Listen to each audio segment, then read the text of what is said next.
खिलजी ने आखिर क्यों जलवा दी नालंदा यूनिवर्सिटी। नालंदा वो जगह है जो 6th सेंचुरी में पूरे वर्ल्ड में नॉलेज का सेंटर था। कोरिया, जापान, चीन, तिब्बत और तुर्की से यहाँ स्टूडेंट और टीचर्स पढ़ने पढ़ाने आते थे। लेकिन बख्तियार खिलजी नाम के एक सरफिरे की सनक से इसको तहस नहस कर दिया। उसने नालंदा यूनिवर्सिटी में आग लगवा दी, जिससे कई लाइब्रेरियों में रखे बेशकीमती किताबें जलकर राख हो गई।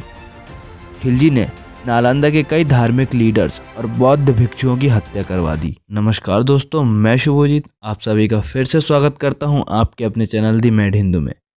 हमने आपको इसके पिछले वाले वीडियो में नालंदा विश्वविद्यालय के इतिहास के बारे में बताया था। आज की इस वीडियो में हम आपको बताएंगे कि क्या कारण था नालंदा विश्वविद्यालय के पतन का। आखिर बख्तियार खिलजी ने इसमें आग क्यों लगवाई।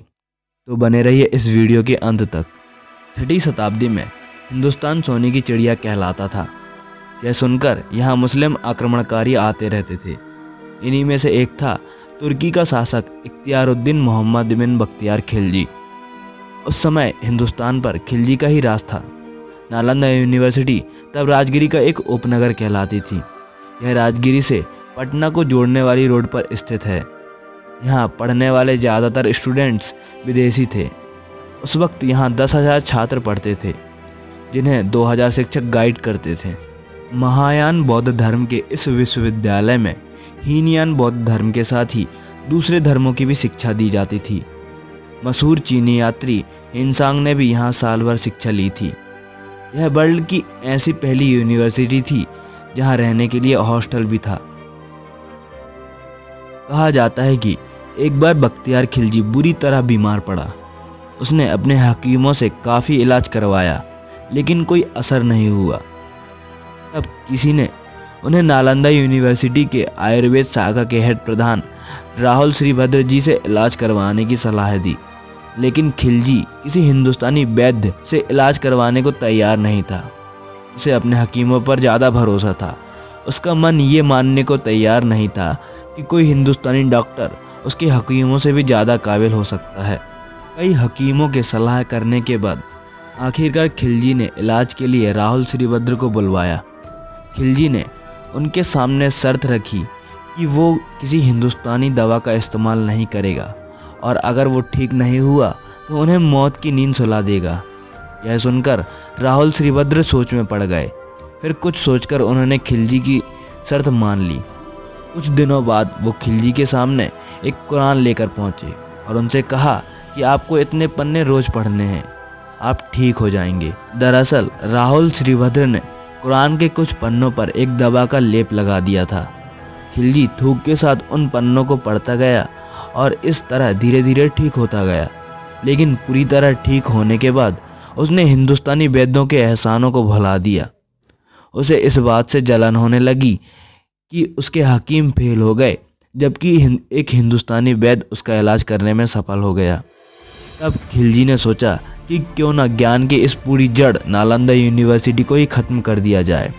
इसके बाद उसने जो किया उसके लिए इतिहास ने उसे कभी माफ़ नहीं किया।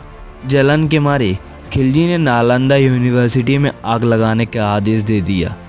कहा जाता है कि यूनिवर्सिटी की लाइब्रेरी में इतनी किताबें थी, यह 3 महीने तक जलता रहा। इसके बाद भी खिलजी का मन शांत नहीं हुआ। उसने नालंदा के हजारों धार्मिक लीडर्स को और बौद्ध भिक्षुओं को मौत के घाट उतार दिया। बाद में पूरे नालंदा को भी जलाने का आदेश दे दिया। इस तरह उस सनकी ने हिंदुस्तानी वैद्य के एहसान का बदला चुकाया। नालंदा यूनिवर्सिटी की स्थापना गुप्त वंश के शासक कुमारगुप्त प्रथम ने 450 से 470 ईसा के बीच में की थी। नालंदा यूनिवर्सिटी स्थापत्य कला का अद्भुत नमूना थी। उसका पूरा कैंपस एक बड़ी दीवार से घिरा हुआ था, जिसमें आने जाने के लिए एक मुख्य दरवाज़ा था। नॉर्थ से साउथ की ओर मठों की कतार थी और उनके सामने अनेक भव्य स्तूप और मंदिर थे। मंदिरों में भगवान बुद्ध की मूर्तियां थीं। यूनिवर्सिटी की सेंट्रल बिल्डिंग में 7 बड़े और 300 छोटे कमरे थे, जिनमें लेक्चर हुआ करते थे। मठ 1 से अधिक मंजिल के थे। हर मठ के आंगन में एक कुआं बना था। 8 बड़ी बिल्डिंग्स, 10 मंदिर, कई प्रेयर और स्टडी रूम के अलावा कैंपस में सुंदर बगीचे और झील भी थे। नालंदा को हिंदुस्तान के राजाओं के साथ विदेशी से भी आर्थिक मदद मिलती थी। यूनिवर्सिटी का पूरा प्रबंध कुलपति या प्रमुख आचार्य करते थे, जिन्हें बौद्ध भिक्षु चुनते थे। आज की इस वीडियो में बस इतना ही।